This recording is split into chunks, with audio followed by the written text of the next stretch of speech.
Welcome to the Lakeshore Records podcast. I'm your host, Aaron Vehling from Vehling.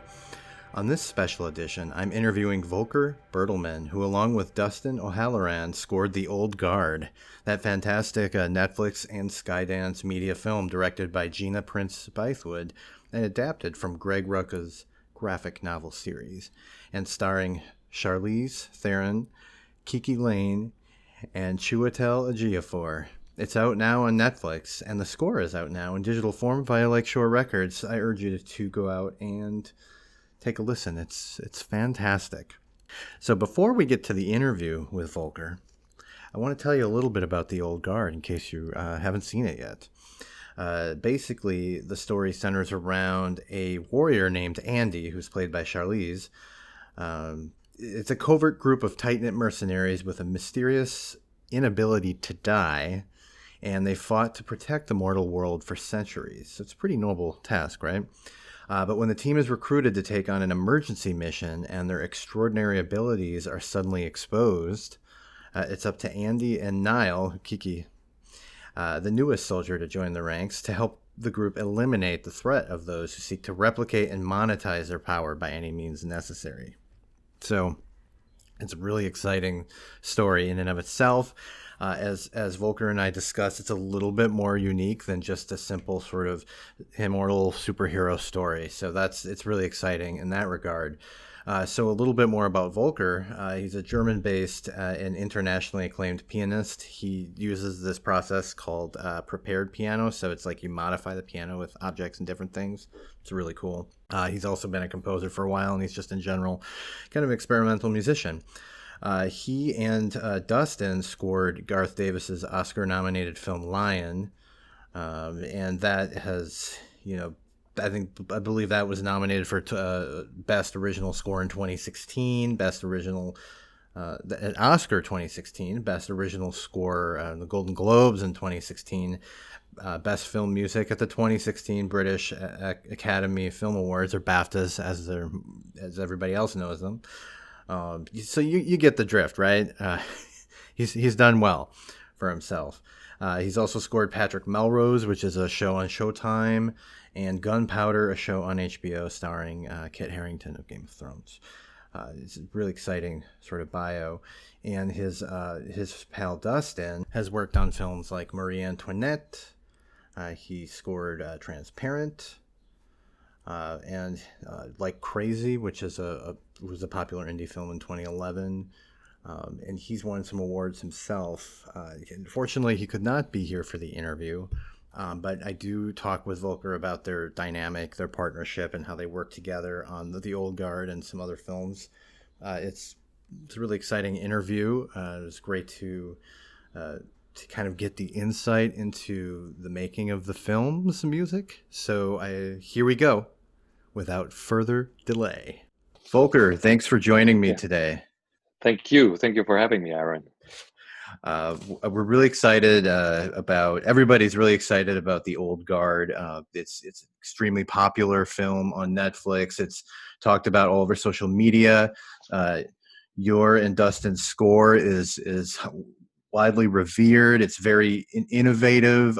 It's just a really exciting time. How does it feel to be sitting back now after the film's finally released and seeing how it's being received? Well, I mean, it's, specifically with this film, it was such a pleasure that we could finish it in a way, because it was always a little bit of a Damocles sword above the whole project, because you never knew, can we continue, and can we make something, can it really happen? And we were already quite a long time in the process. Even we started last year in autumn, 2019 in autumn. So that was already the beginning point in November, and then we didn't expect that it suddenly that it was getting so crazy in terms of the virus, and that right. We had to figure out a way of how recording things, and so that was a little bit complicated. But at the same time, it's it's so fulfilling that you work with people as well, through the whole to every team in a way where you have the feeling that everybody wants to make it happen, and in a way it felt always very positive in the whole process. So we were very lucky in a way, first of all, to be able to do that film, but also in the circumstances we had a lot of luck. Yeah, and it worked out so well. And I think that part of sort of the changing landscape, it has helped the film. It helps these films that come out on streaming stand out, because we might be, we might be outside or going to a theater or something, but now we're able to sit down and find good art, and it's Mm-hmm. right there waiting for us. I wanted to ask you about this interesting sort of dynamic you have with with the compositions. Each of the score cues is sort of derived from this balance between sort of that organic or orchestral sound, but then there's also some analog modular synthesizers in there, and there's some treated percussion. So it's really like an analog or like an organic electronic kind of composition. And I'm Mm-hmm. curious why you two chose that route for this film. Well, I mean, to have the mixture of both, because Dustin and me, we really like analog instruments, and we really love to work with strings, and piano, of course, is um, the instrument that we both really love to play. But at the same time, it's also a challenge when you don't have to use so much piano, which I think we both love as well. So to combine that kind of whole orchestral instrument world with electronic music, which we in a way come from as well, because we are Right. always our records are somehow always sitting in a very close to electronic music. And I've done a lot of dance kind of music, through my whole career. So I'm a big fan of synthesizers. My first synthesizer I owned when I was 14. I bought it from my first money that I was earning in a kind of garden, in a garden or a plant company where I was gardening the whole day. Oh, I was getting all nice. that money, and I bought me the first Moog kind of Moog Prodigy, which was my first synthesizer. And Wow. I played with that one from that age. And so in a way, whenever I have we have the feeling it needs some like tension and dynamic, and quite some bass and punch and all that, I really love to integrate sequenced synthesizers, or finding a palette of electronic sounds. So when Dustin and me started in November, we were working with a lot of different people, and we were just working on creating a sound pool for that score. So we were like having modular synthesizer sessions with guys that were really good in that. We had own synthesizer sessions for ourselves. We had sessions with an experimental drummer from Helsinki. His name is Samuli Kosminen. He's a part of the band Moom from Oh, right. Iceland, and I work with him a lot, because he's working in a way with drums as I do with the piano. So he's treating the piano, or he's treating the drums, and he's working with different effects and distortions. And he did a lot of stuff with Simmons drums, which are like Oh. Simmons like drums from the 80s, like these kind of um, I, I think it's a pentagon kind of drum pad, Oh, where you yeah, can yeah. actually, the Right. original sounds a little bit like, Oh, yeah, like in Blue something like that. Monday, I think they have something like that. A New Order has something like that. Exactly. That was the Simmons. And I think he had some other like weird sounds that he could trigger. So he worked with those drums. And so we did a whole bunch of experiments before we started writing, because that is sometimes very nice, because you create a kind of whole bucket full of, experimental noises that is not, it's not a part of the, or it's not working to the picture in the first place. It's more like an interesting sound aesthetic that you start to create, and you can implant that into your score step by step whenever it is needed. And so that's what Right. was the first process. Okay, so you have this palette together. You have this sort of structure, intent in place. Uh, did you ultimately end up scoring the picture with what you established, or did you already have some of these full cues ready to go by the time you saw the film? No, actually, well, I had one, I did one piano theme that was a little bit, when we were talking about the film and we read the script, I always had the feeling that this kind of, the story with people that are not dying and that are already long time on Earth, I always had the feeling there's some religious aspect in that, because in a way, our lives is driven by that our time is limited on Earth. Right. So in a way, we are always searching for a religious purpose that maybe gives us a little bit more of a longer, existence after death, in a way. And there are some religions that are not dealing with that. They try to give you practice in the here and now to just be okay Right. while you're on Earth. And I had the feeling that the whole thought about endless time and not dying is something that is in a way beautiful and frightening at the same time. So I felt like this needs in a way a religious theme. So I was looking a little bit into Bach music, and I tried to find a way of maybe finding a theme that works in a similar way, like maybe like a Bach theme. Or Oh there yeah. were other composers that I was listening to, Gorecki, for example, a Polish composer that does a lot of beautiful choir music. So in a way, I try to find that, and I think the one of the piano themes in the Old Guard is based on that which I did without seeing the movie in the beginning.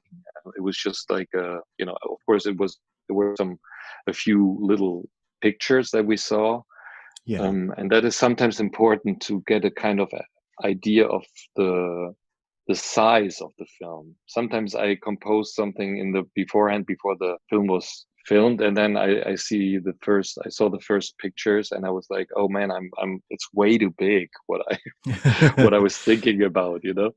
So it is always good to see a little bit of the scale, but it's also nice to be detached, I think, from the picture and just get your inspiration with the story start to develop, and then you can always adjust it to the picture when the picture is there. Right, right. And how did production or composition for this film differ from previous projects you've worked on in terms of the relationship with the director, or what parts of the story you were exposed to? I guess like sort of that entire process. That's a question a lot of people I know have Hmm. wondered about, is like on a film, how does a composer work with the director, or how do they know what type of music to use? Does a director ask them for a certain mood? Those kind of questions come up a lot. Yeah. hmm Yeah. but it's actually a very individual process from director to director. Okay. The relationship and also what a director needs is, in my experience at least, always different, because and every film is different, and every idea of a film is different, even though sometimes you think that of course the films are all the same. And even if you think like certain genre films are in a way not, they are not differ big time, they Right. just in a way all the same. At the same time, different people are working together, and sometimes there is a kind of feeling that everybody is interested in trying something different. And we had the feeling with Old Guard and with Gina, the director, we had the feeling that she gave us very much the freedom of developing an own sound world. And I think that's very ideal, because I personally think that it's always interesting to work with people that trust in your strength, Right. and that are actually have chosen you because they think that you can handle it. that is always a good kind of starting point, because then you get also the trust that, even when you go a little bit left field, that they say, yeah, why don't we try that? So Right. and then coming back to your question, it also differs from film to film what is wanted, and if it's wanted, for example, if my record music is wanted, or in the case of Dustin, if the mixture of the two of us is wanted, or if something completely different is wanted. And I really like the change between each film, because it's always a different approach, and a different request, and there's also different energy. Some directors, they really know what they want, and they're pretty tight in what they allow. Sure. So that is also something that I think is sometimes interesting for me, because it challenges me in a way, because I can't work in my comfort zone at Right. all. I'm somebody is actually requesting something that is not that I not normally do, and I think in a way the mixture is something that makes an artist growing, and it Right. makes you not getting bored. It is really something where you really have to work hard to find a solution for it. Yeah. Yeah. So that is changing, and then sometimes you start with the picture when it's already locked. Sometimes you start with the music already when nothing is no film is shot. You just create some themes, and you send that to the director, and they take it to the shooting with them. Okay. So in that case, with the Old Guard, we were pretty early in the process. The film was already shot, but we were pretty early in the process to create these kind of sounds, and create a kind of pool of of tools, and that Right. already it is so much. It makes so much fun, because you, in a way, you research. It is a little bit like a laboratory, and you go into with people into a place, and you find new instruments, or you're looking into which kind of drum could I use. How can I make if there is a chase, if there's a chase in there, is there a possibility of creating like chase sounds, like Right. this time differently? So all that process was with Old Guard pretty early, and we had enough time, to go deep into detail. Right, right. And I found the score just very exciting because the film is exciting. It's an action film. It's kind of a superhero film. Hmm.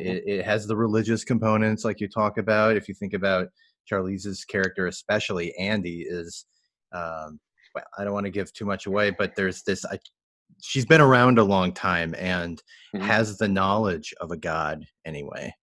And Hmm. it's like there's a lot of films like that where they deal with somebody who's been around a while and they have this immense knowledge. So there's all of these different elements of this film, and I think that you captured the different sort of dynamics very well. The chasing, the fight scene, amazing fight scenes in this. There's also some very personal, tender moments. It's just it touches on kind of the entirety of the human condition, and then add into that the fact that they can't die, and it makes for an interesting experience. And one thing that I'm wondering is, were there any sort of scenes or characters that you particularly enjoyed scoring for?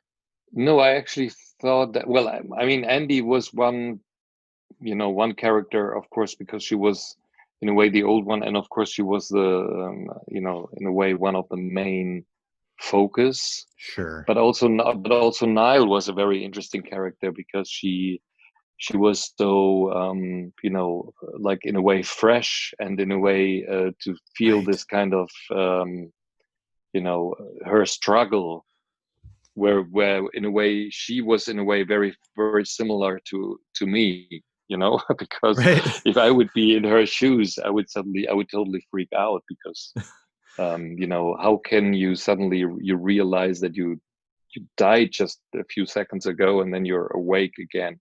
I mean, Right. even if it's, some people might think that this is already in itself, nonsense, because of course, how can that happen? And but I think it's great that you can actually, you can feel and put yourself in a position where where you have this kind of science fiction aspect in there that that is very interesting, and that also gives you new thoughts on your own perspective on life.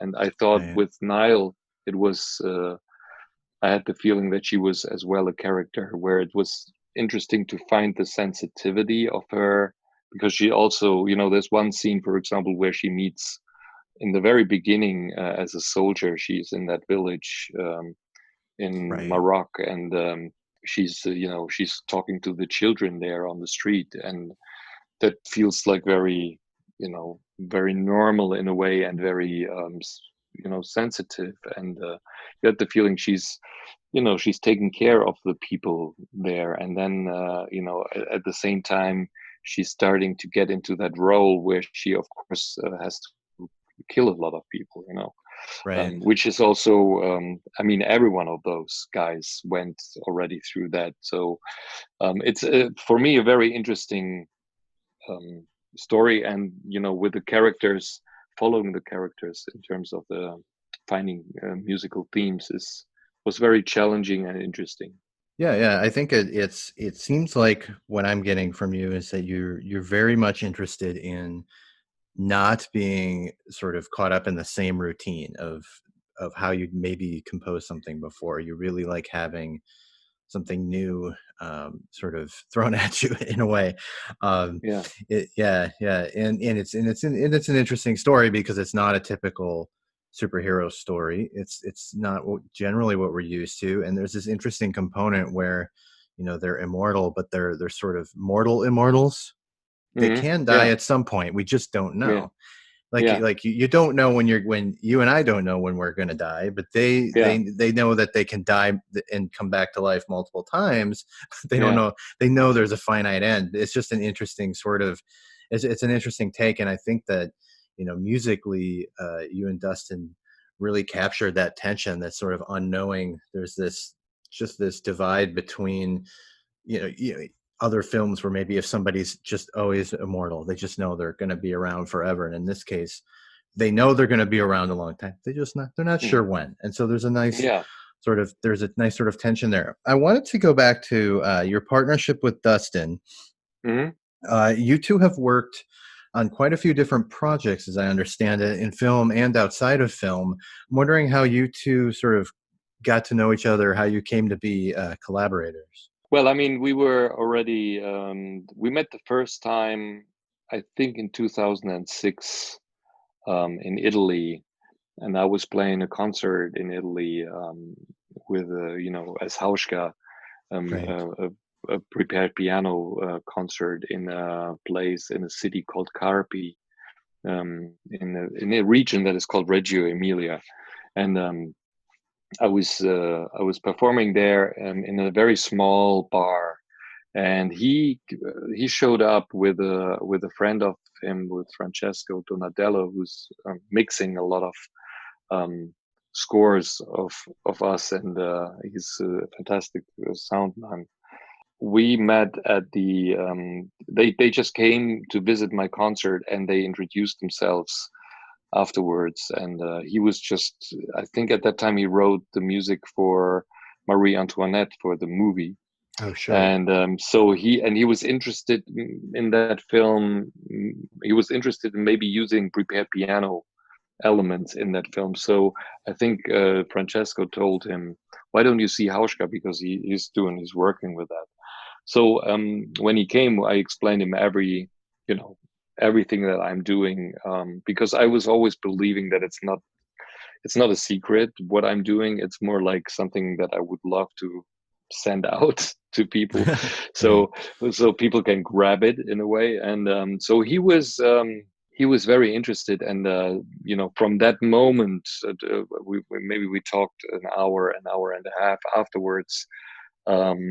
we had a drink and we chatted along, and since then we are very good friends, and it was getting more and more intensive, because we also shared the same label, Fat Cat, where Oh, right. we released with Johansson, Dustin, and me. We released a record together called the Transcendentalist. That was in a way also a tour where the three of us toured together with the string quartet, and I think that was maybe the moment where we got very close, because it was a long touring and concerts, and so it was getting more and more intense.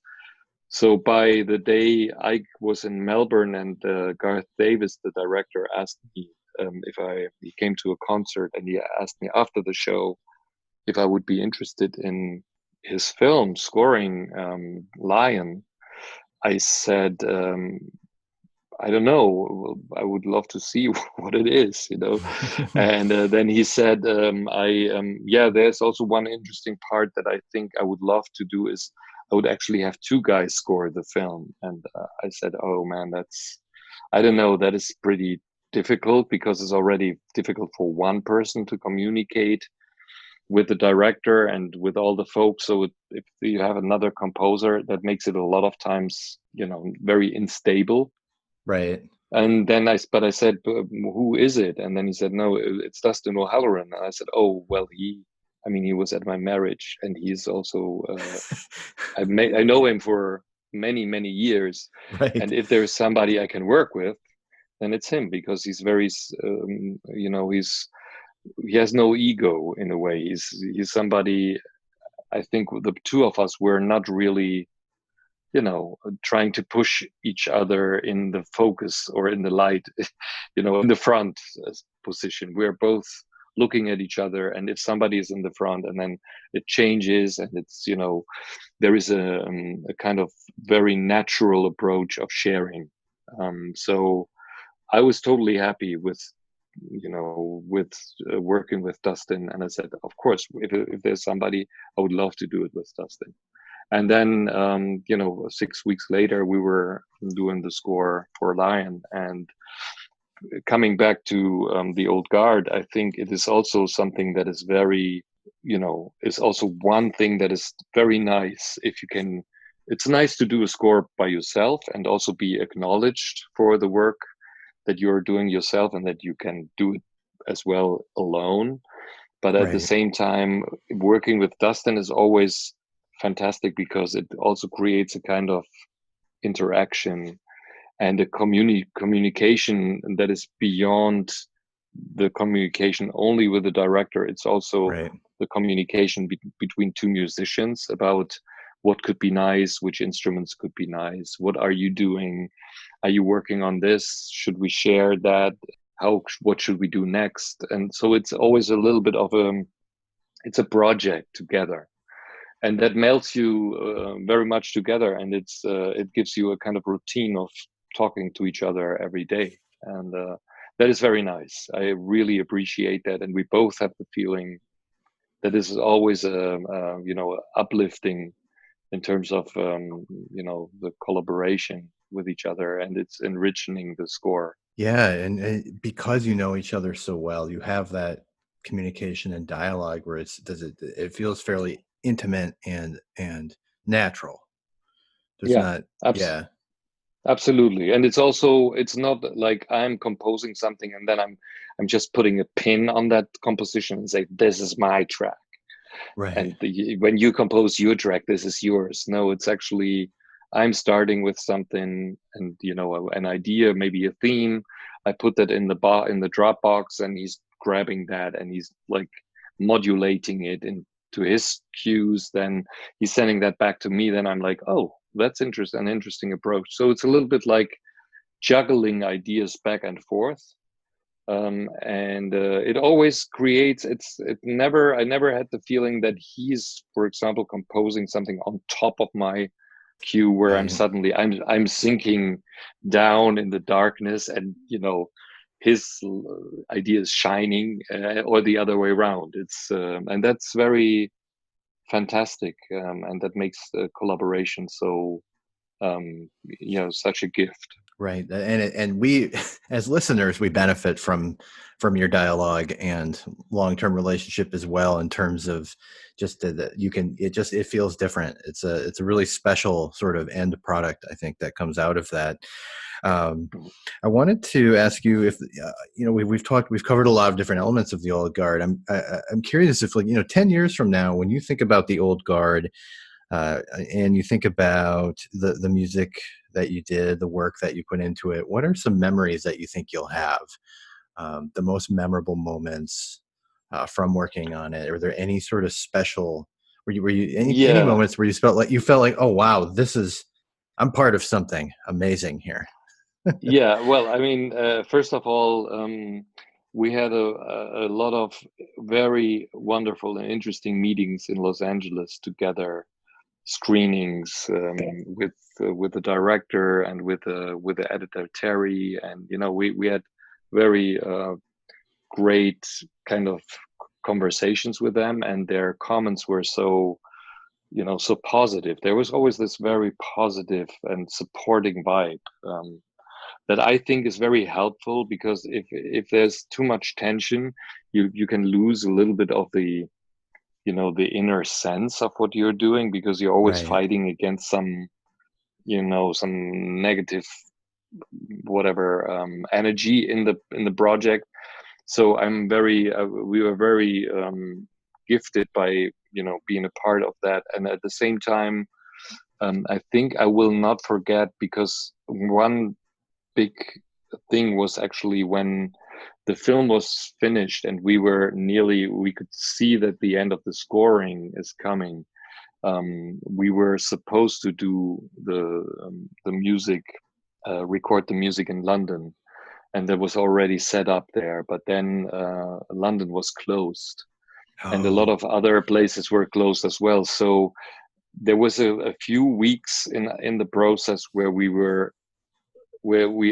all were a little bit, shaky about, will that be ending up to be a MIDI score? And that is something for somebody like us, where we oh, love I would say the real recording and whatever the texture of a right. violin, or it's very difficult to replace that with MIDI, with sample Right. And sounds. like a And sample violin. Yeah. yeah, yeah. And I mean, even if you have the best editor in the world that does like all these kind of lines, it always has a little bit of that. It's not really breathing.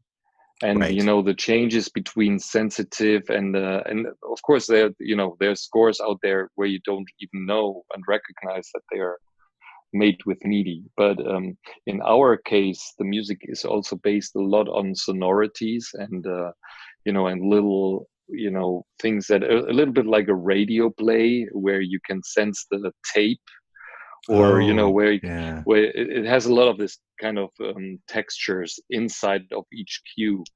And so we were a little bit scared that this will end up in that kind of more sterile area. But funny enough, Iceland was the country that had the most success in terms of being had a lot of very little cases in terms of Okay. corona, and they had the possibility of recording 20 people at the same time with a certain distance, and Oh, with a health you had to make a whole concept around it just to make sure that it's not dangerous for anybody. So, and that was, I would say, if there is something I will remember, that's definitely this whole process, because this took weeks. After even we were nearly finished, it took weeks to actually get that, like, get the production done and in the right way. And luckily enough, we could finish this whole score like recorded, and that was that we were really really lucky in that sense, because we somehow juggled it through these little wormholes, I would say. is it? And I wonder, does that add a sense of danger to the? I mean, there's no real danger because Iceland was safe, but there's a little bit of tension and fear with this global pandemic, and does that translate in the music? when you're in a film where there's danger and fear and Well, at least it gives, I think, at an least, edge. yeah, an edge, or I would say at least a sensibility, because Yeah, I think the pandemic, if there is something coming, at least in myself, to the forefront, is a sensibility for what is necessary and what is, you know, I would say there was a few also moments in the film that suddenly became for me something where I got more like deeply touched with, as oh well sure. as, a global epidemic, or in a way which is, in a way, something that, maybe makes people think about humanity and how fragile it is. Creates, of course, questions about your own life, and in a way, suddenly your work gets touched by that. And I honestly, I think, that is something that is a positive thing, in my case at least, because I have a feeling it gives me a little bit more focus on things that are necessary. And in the music writing, it was the same. We really were with each other very careful, and just tried to make it happen, but not getting too, sometimes you can get a little bit, impatient, with Yeah, things. And I right. think that was already, something that gave you a lot of patience, and where you just said, no, no, take your time, and just let it unfold in a way that it can get a strength, and give yourself a little bit of more breath for the whole thing. And I think that you can sense that we had quite some time to go back into certain areas of the music, and finesse it to a certain extent, which you sometimes can't do if you are in a 6 or 8 weeks kind of cycle, where you have to throw it out. And sometimes you are lucky and it's all good, and sometimes, you listen afterwards to it and you're like, yeah, I could, there's a little bit of things that I would have loved to do differently, but there was no time. Right, right. It's just another restriction that sort of gives you time, or somebody telling you they want a certain mood or something. It's just a different sort of creative restriction on you. Yeah. In a way, it's like you have to kind of accept. All right, that's the melody that's going to be in this cue, I guess, because we don't have any other choice. Yeah, or it's, also it's something where normally, like work that is like time based, in terms of we are releasing the film at that Right, moment, and then that time is always a little bit of a, you always fight against the clock from, how long the film is cutting, you know so if right, people are cutting it to the end, it's very hard to finesse music, in a way that it's really, really, nicely fitting. There are some directors or some productions that gives you the space for that, so that whenever something is done, and they know that it needs a little bit of time to actually rewrite music to something that was originally, whatever, 3 minutes long, and now it's only 45 seconds long, right, you need time for that. You can't really, and if you don't have time, you just cut from the stems the things as much as you can.